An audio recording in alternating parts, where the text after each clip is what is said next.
Like Ray Charles. I got a job with Mr. Charles and Mr. Brown. Each one I worked for a year. And when I got a job with Mr. Charles, I was out of work. I begged to get that job. You don't understand. I got kids. I got to get a job. I got to get a job. And one day, Valerie and Yolanda, who are two of the people, they are still, Valerie runs his whole museum over there off of Washington. It's still over there. But they called me and said, okay, come on in. We're going to see how you do, It's a revolving door. Well, I didn't know what a revolving door meant. I'm like, look, I just need a job. I don't care. So I got there Mr. Joe Adams, and who's now passed. That was Mr. Charles's manager for years and years. It was responsible for him getting off drugs, making sure he became the superstar he became, et cetera, et cetera. Anyway, I worked for them off of Washington. And when I got there, the attorney said, well, ma'am, miss, you not in the industry. You have just landed yourself into the Ray Charles industry. And they did everything in a way that Mr. Charles did it. You have to understand he was blind. And so there are a lot of things, but he invented that jukebox down in Vegas, the first jukebox for the blind people. He invented a chessboard for blind people. The man was brilliant, okay. And I still remember him. And one of the women that I met there who was a girlfriend, and one of the only women that if she called, he never stood her up. He would always make us keep her on hold. So I knew she was something important. And one day she came into my office and she said, hi, I'm Judy. And I said, hi. And we became best friends. We're good friends now. I'm my own best friend. I don't have any best friends. I have friends. I'm my own best friend. But anyway, we became good friends. And I still can see Mr. C with his vodka and his coffee. What is that coffee? What is that drink that it looks like mocha?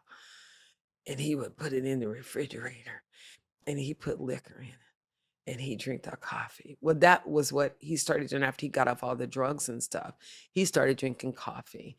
And every once in a while, he put something in the coffee or whatever. And they would tell me, just don't touch any of Mr. Charles's stuff. I didn't know this. I learned all these things. And he wasn't an alcoholic or nothing like that, but he did. He would, put it on something in coffee. What if you don't touch any of Mr. C's stuff? But I still remember him walking down the hall and he whistled. And when he whistled, he'd hit his walking stick against the wall. And the whistle would echo in the hall, and that's how he would hear the sound of where he needed to go in the building. Okay. And I said, oh, good morning, Mr. Charles. And I said, how you doing? He said, it ain't how I'm doing. It's how you doing today, young lady. And he would do like this, he would be walking in a thing, and it would be just so amazing to meet all of these people in the orchestra and the band and all of the members, and nothing but young people hung around him. Nothing but young people.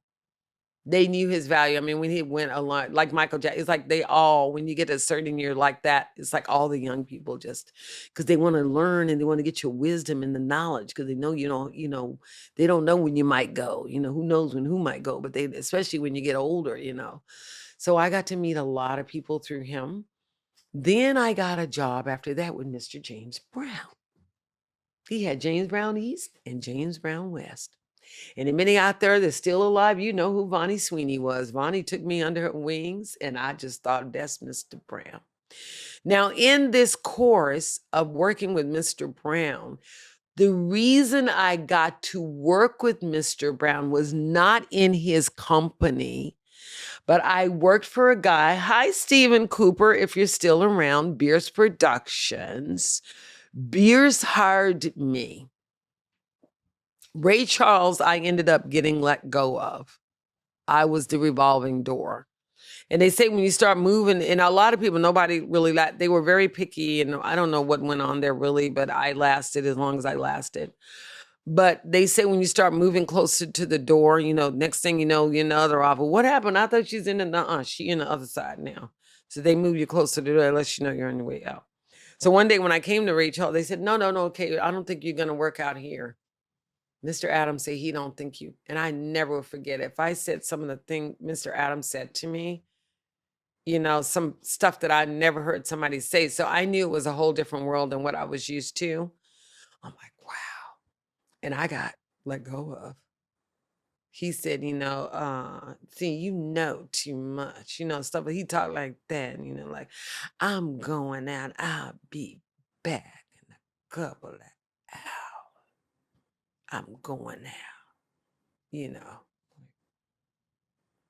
And they just told me, whatever you do, if Mr. Adams' wife called, put him on the phone.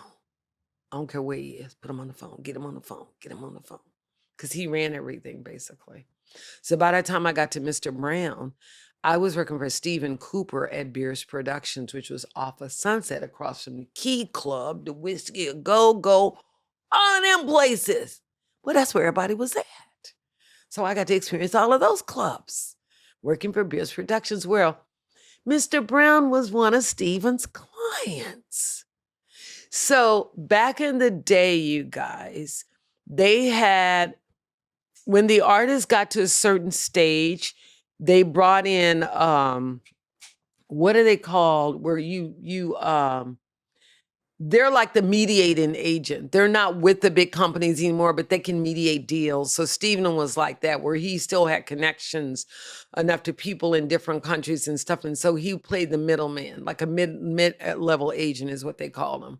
So you're not at the big, you maybe were at the big companies, but you can still negotiate deals. So he got Mr. Brown a lot of work after Mr. Brown wasn't with the big agencies anymore. And so that's when Sinbad was doing, Quincy Jones owned Vibe magazine. His daughter, Kadada, was going to school with my daughter at Fairfax. So I knew that whole circle of people because they all went to Fairfax High School. Okay. So I never for one, this is all, just my whole life here in LA was like that. And so when I worked for Stephen, Mr. Brown would come to town and Stephen would always tease us and make us think he was Mr. Brown. So I'm like, Stephen, is this you? This is Mr. Brown. Is Stephen Cooper there? And I'm like, Stephen, stop playing. I know it's you. And one day it was Mr. Brown for real. And I hung up the phone. Stephen called back. He was laughing. He said, you hung up the phone on Mr. Brown? You didn't know that was Mr. Brown? He said, well, he over to the hotel. I'm going to send you over there to meet his boy. His name is the judge. Now, the guy that was the judge happened to be a judge for real. He was a former judge. You know that guy chased me around the hotel room with a peg leg? And Stephen, I said, Stephen, don't you ever do that again. Don't you ever try to set me up. I make choices about who I want to talk to, whatever. I don't care who it is. Billy D. Williams. Hi, Billy D. Remember you met me at the Mint Club and you complimented my boots. You said they were some cool boots. And Stephen tried to set you and me up. And I said I was scared and I decided not to go. Remember me? The little black girl that was sitting at the desk. Still here. Made it through.